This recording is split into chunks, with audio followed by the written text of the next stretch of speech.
నమస్కారం శ్రీసత్య ప్రేక్షకులకి శుభోదయం. దినపత్రికలోని ప్రధాన వార్తలను విశ్లేషించుకునే కార్యక్రమం కాఫీ టైమ్ సిప్ అండ్ టీకి స్వాగతం పలుకుతూ మరి ఈరోజు మనతో ఉన్నారు సీనియర్ జర్నలిస్ట్ పొన్నూరు వెంకట శ్రీనివాసరావు గారు. మరి వారిని అడిగే ముఖ్యమైన విశేషాలు ఏంటో చూద్దాం. నమస్కారం గురుగారు. Good morning. Very good morning and welcome to coffee time. Thank you. ఒకసారి దినపత్రికలన్నీ మెయిన్ హెడ్లైన్స్ వద్దాం. మొత్తం పదార్థాల మీద ఉండి దినపత్రికలన్నీ మొత్తంతో ఊగుతున్నాయి. ఒకసారి చూద్దాం. సాక్షిలో చూస్తే ఒకసారి ప్రధానికి అరుదైన గౌరవం. భూటాన్ పర్యటనకు వెళ్ళిన ప్రధాని నరేంద్ర మోడీకి 45 కిలోమీటర్ల మేర రోడ్డుకి ఇరువైపులా కూడా జనాలు ప్రజలు నిలబడి స్వాగతం పలికారు. 45 కిలోమీటర్లు. ఇక ఈడీ కస్టడీకి కేజ్రీవాల్ ఢిల్లీ ముఖ్యమంత్రి అరవింద్ కేజ్రీవాల్ను 6 రోజుల పాటు ఈడీ కస్టడీకి అప్పగిస్తూ రౌస్ అవెన్యూ కోర్టు ఉత్తర్వులు ఇచ్చింది. అవి ఇక స్టేట్ న్యూస్కి వస్తే మత్తు చుట్టూ చుట్టాలే. సంధ్య ఆక్వా యజమాని కోటయ్య చౌదరి టీడీపీ పెద్దలకు సన్నిహితుడు. దామచర్ల రాయపాటి లావు కుటుంబాలతో అత్యంత సాన్నిహిత్యం. ఇక తప్పు చేసి మాపై నిందలు అని చెప్పేసి నిన్న సజ్జల రామకృష్ణారెడ్డి ఒక వ్యాఖ్యలు చేశారు. ఇక కాంగ్రెస్ ఖాతాలోకి సీఎం రమేష్ 30 కోట్లు దేశ ముదుర్లు చెప్పినట్లల్లా ఆడటానికి కాంగ్రెస్కు ప్యాకేజీ పంపిన బాబు. కేసుల కోసం బీజేపీతో, కాపుల కోసం జనసేనతో పొత్తు అని చెప్పేసి ఒక వార్త వచ్చింది. ఇక టీడీపీలో ఆగ్రహ జ్వాల. టికెట్ల కేటాయింపుపై బగ్గుమన్న నిరసనలు, పార్టీ జెండాలు కరపత్రాలు కాల్చివేత. ఇవి సాక్షిలో వచ్చిన ప్రధాన వార్తలు. ఇక ఆంధ్రజ్యోతిలో చూస్తే పాత కొత్త కలయిక. 13 లోక్సభ 11 అసెంబ్లీ అభ్యర్థులతో టీడీపీ 3వ జాబితా. ఇక ఖాకీలకు క్యాష్ ప్యాకేజీ. 4 ఐపీఎస్లు ఇప్పటికే సోల్డ్ అవుట్. ఎంతైనా ఇస్తాం, ఎవరినైనా కొనేయండి అని చెప్పేసి ఒక వార్త వచ్చింది. ఇక మద్యం స్కామ్లో ప్రధాన సూత్రధారి కేజ్రీవాల్. ముడుపులు డిమాండ్ చేసింది ఆయనే. ఓకే. ఇక దారి కాచి కంట్లో కారం కొట్టి మాచర్లలో రెచ్చిపోయిన వైసీపీ రౌడీలు. గురువారం అర్ధరాత్రి దుర్గి గ్రామంలో జనసేన నేతలపై పిన్నెల్లి అనుచరుల దాడి. ఇక కొకైన్ గుట్టు విప్పేద్దాం. శరవేగంగా సిబిఐ దర్యాప్తు. న్యాయాధికారి సమక్షంలో 960 బ్యాగుల నుంచి శాంపిల్స్ సేకరణ. కంటైనర్ వేరే ప్రాంతానికి తరలింపు. 50,000 కోట్లు అంటే 50,000 కోట్లు. దేశం మొత్తం యువత నాశనం అయిపోతుంది. అంతా అనుమానాస్పదమే. వైకాపా పెద్దల జోక్యం లేకుండా సిబిఐని అడ్డుకునే ప్రయత్నం చేస్తారా అని ఈనాడులో ఒక వార్త వచ్చింది దాని గురించి. ఇక అభ్యర్థులు వీరే ఆశీర్వదించండి అని చెప్పేసి నిన్న విడుదల చేసిన అసెంబ్లీ అభ్యర్థుల గురించి. ఇక భూములు ఇచ్చేసి ఎన్నికల బాండ్లు కొట్టేసి ఇది జగన్ ప్రభుత్వం క్విడ్ ప్రోకో. ప్రైవేటు కంపెనీలకు దోచిపెట్టి 422 కోట్ల విరాళాలు పొందిన వైనం.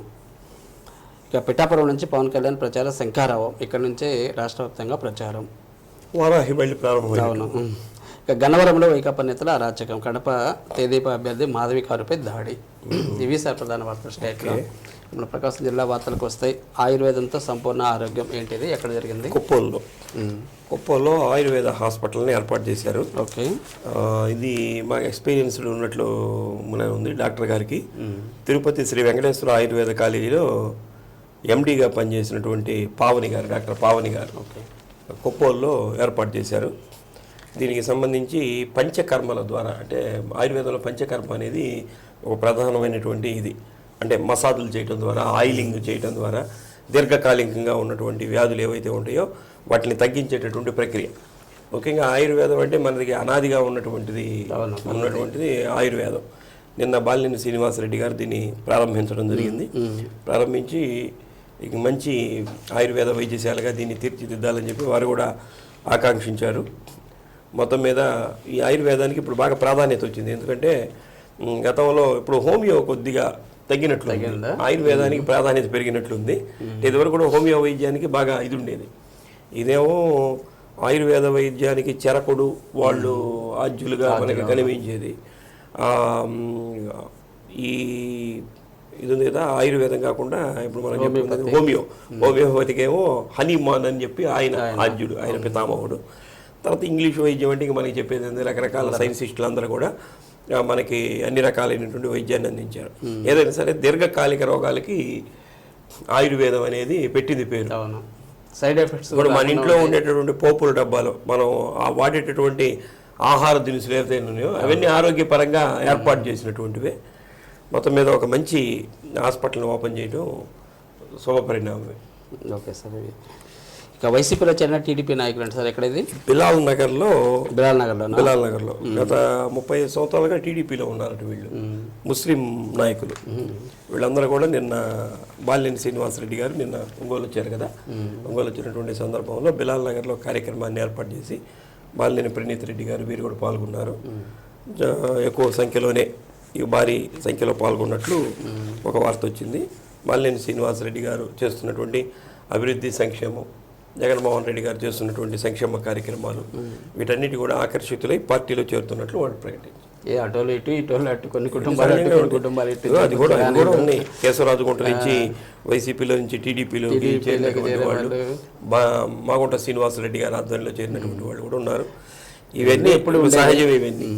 ఓకే, ఇంకా సివిజిల్ యాప్ ఫిర్యాదులపై పర్యవేక్షణ సార్. సివిజిల్ యాప్, సివిజిల్ అనేది ఇప్పుడు బాగా ఎన్నికల సంఘం దాని మీద ప్రత్యేకమైనటువంటి కంప్లైంట్స్ నిఘాని ఏర్పాటు చేసింది. 100 నిమిషాల్లోనే దీన్ని వచ్చినటువంటి సమస్యల్ని పరిష్కరించాలని చెప్పారు.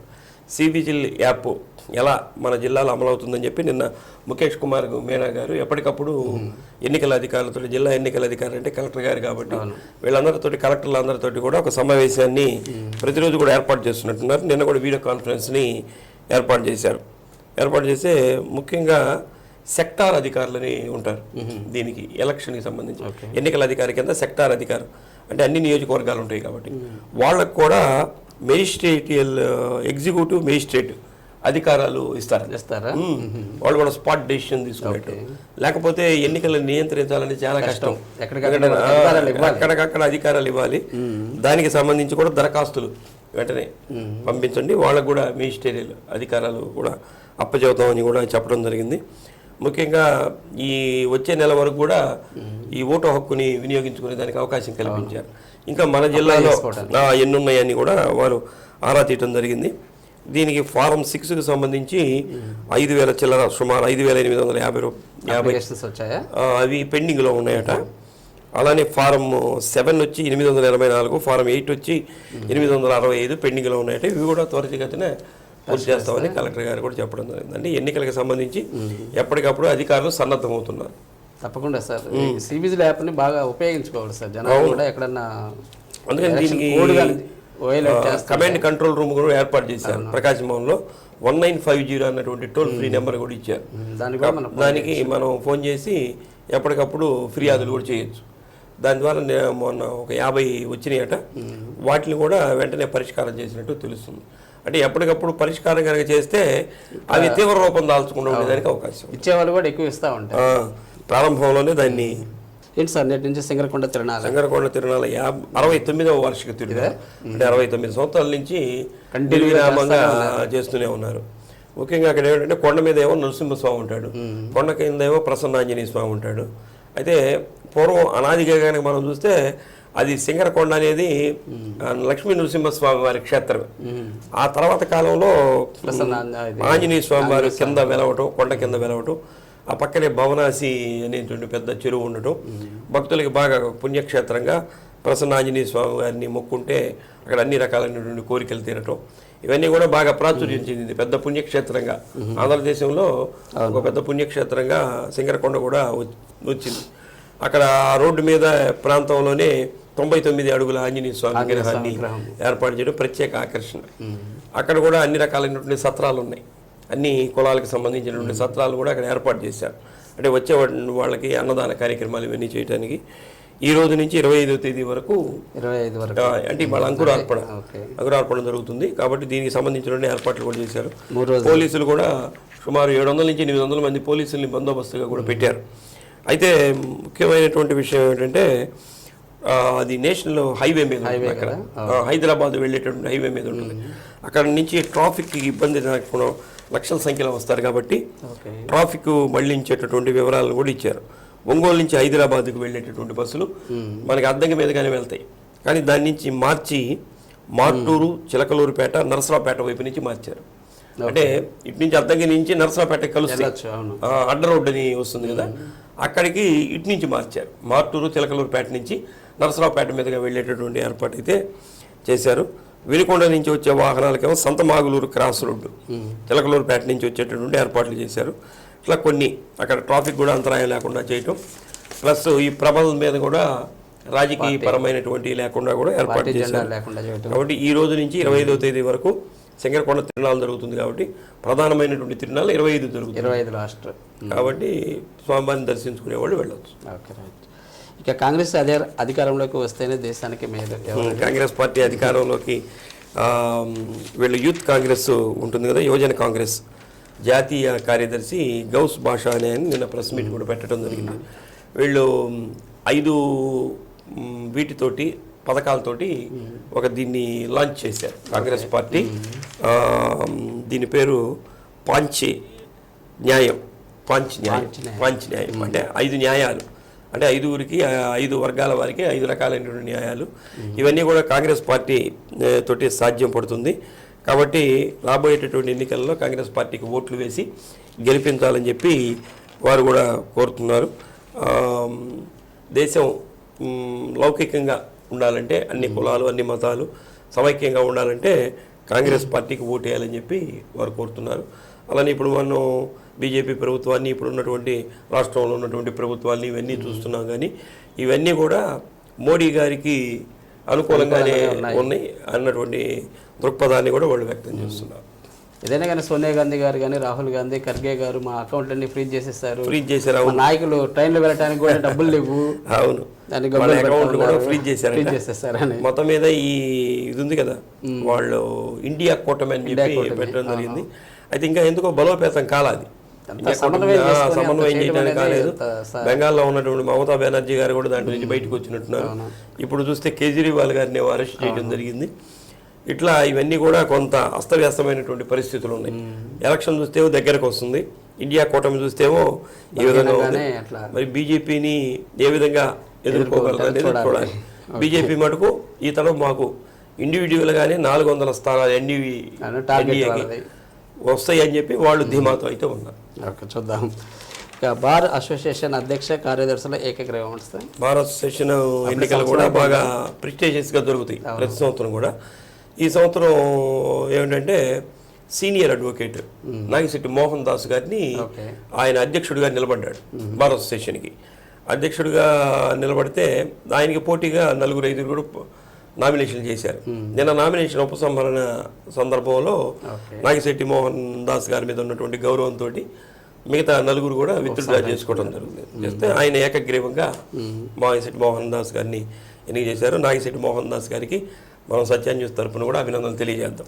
అలానే కార్యదర్శి పోస్టు కూడా ప్రధానం. దాని తర్వాత దానికి సంబంధించినటువంటి సురేంద్ర బాబు గారిని కూడా ఏకగ్రీవంగా ఎన్నుకోవటం జరిగింది. కాబట్టి ప్రధానమైనటువంటివి ఏకగ్రీవమైనవి, మిగతా ఉన్నటువంటి వాటికి కూడా ఎలక్షన్ జరుగుతుంది. దానికి సంబంధించినటువంటి ఎలక్షన్లో మిగతా వాళ్ళని కూడా ఎన్నుకుంటారు. కాబట్టి బార్ అసోసియేషన్ అని అంటే పై ఉన్నటువంటి జడ్జీలకి ఈ న్యాయవాదులకి మధ్యలో అనుసంధానం చేసుకుంటూ వాళ్ళ సమస్యలు ఇవన్నీ పరిష్కరించేటటువంటి దిశగా పనిచేయటం జరుగుతుంది. కాబట్టి మళ్ళీ కొత్త బాడీ వస్తుంది. Okay right sir. సమస్యాత్మక గ్రామాలలో పోలీసుల కవాతు అంట.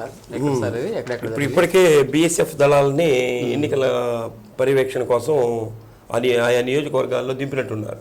మన జిల్లాకు కూడా వచ్చినట్లున్నాయి. దీనికి సంబంధించిన చీమకుర్తి మండలానికి సంబంధించి కొన్ని సమస్యాత్మకమైనటువంటి గ్రామాలని గుర్తించారు. ఆ సమస్యాత్మకమైనటువంటి గ్రామాల్లో పోలీసు కవాతులు నిర్వహించారు. అంటే ప్రజలు ఎవరు భయపడాల్సినటువంటి పని లేదు, మీరు స్వేచ్ఛాయుత వాతావరణంలో మీ ఓటు హక్కుని వినియోగించుకునే దానికి అవకాశం ఉంటుందని చెప్పి నిన్న చీమకుర్తితో పాటు చీమకుర్తి మండలంలో ఉన్నటువంటి పల్లామల్లి, గాడిపర్తి వారిపాలెం, ఇలపావులూరు, చండ్రపాడు, నేకునంబాద్ ఈ గ్రామాల్లో పోలీసు కవాతు కూడా నిర్వహించారు. మన ఊళ్ళో కూడా చేస్తారు త్వరలో. చేసి అంటే ప్రజల్లో ఒక మనోధైర్యాన్ని కల్పించడానికి మేము ఉన్నాం, మీరు స్వేచ్ఛగా ఓటు వేసుకోండి అని చెప్పడానికి. Okay sir. ఇక చివరిగా రంజాన్ మాస ఉపవాస వేళలో శనివారం అంటే రేపు ఇఫ్తార్ ఉదయం 6:25 దీక్ష స్వీకరించేది. ఇవాళ ఆదివారం సహారీ ఉదయం, శనివారం ఇఫ్తారి సాయంత్రం 6:25 అది దీక్ష విరమించేది. అంటే ఈరోజు ఆదివారం సహారీ రేపు ఉదయం 4:52 దీక్షను స్వీకరించేటటువంటి కార్యక్రమం. కాబట్టి ఇవి రంజాన్ మాస ఉపవాస వేళలు. కాబట్టి రంజాన్ మాసం కూడా 15 రోజులుగా గడుస్తున్నట్లుంది. సాంగ్ అయితే మనకి మసీదుల దగ్గర అన్నిటి దగ్గర కూడా మాకు దీక్ష తీసుకున్నటువంటి ముస్లిం సోదరులు కూడా మనకి కనిపిస్తూ ఉన్నారు. కాబట్టి ఇది ఈ రంజాన్లో ముఖ్యంగా ఇఫ్తార్ విందు అని ఇవ్వటం జరుగుతుంది. ఈ ఇఫ్తార్ విందు ఇచ్చే దాంట్లో హిందూ ముస్లింలు కూడా ముస్లిం సోదరులకి ఈ ఎవరైతే స్నేహితులు ఫ్రెండ్స్ కుటుంబ సభ్యులు ఉంటారో వాళ్ళకి వీళ్ళు ఇఫ్తార్ విందు ఇవ్వటం, ఇవన్నీ కూడా స్నేహపూర్వకమైనటువంటి వాతావరణంలో జరుగుతున్నట్లు తెలుస్తుంది మనకి. చాలా మంచి చేస్తారు. Okay sir, thank you very much sir. కొన్ని ముఖ్యమైన అంశాల మీద చక్కటి విశ్లేషణ అందించారు. Thank you. మరి ఇదండి నాటి కాఫీ టైమ్స్ ఇప్పటిసే కార్యక్రమం. తిరిగి రేపు ఉదయం 8:30 మరిన్ని తాజా వార్తలతో మేము ముందుంటాం. అంతవరకు చూస్తూ ఉండండి శ్రీ సత్య నెట్వర్క్. నమస్కారం.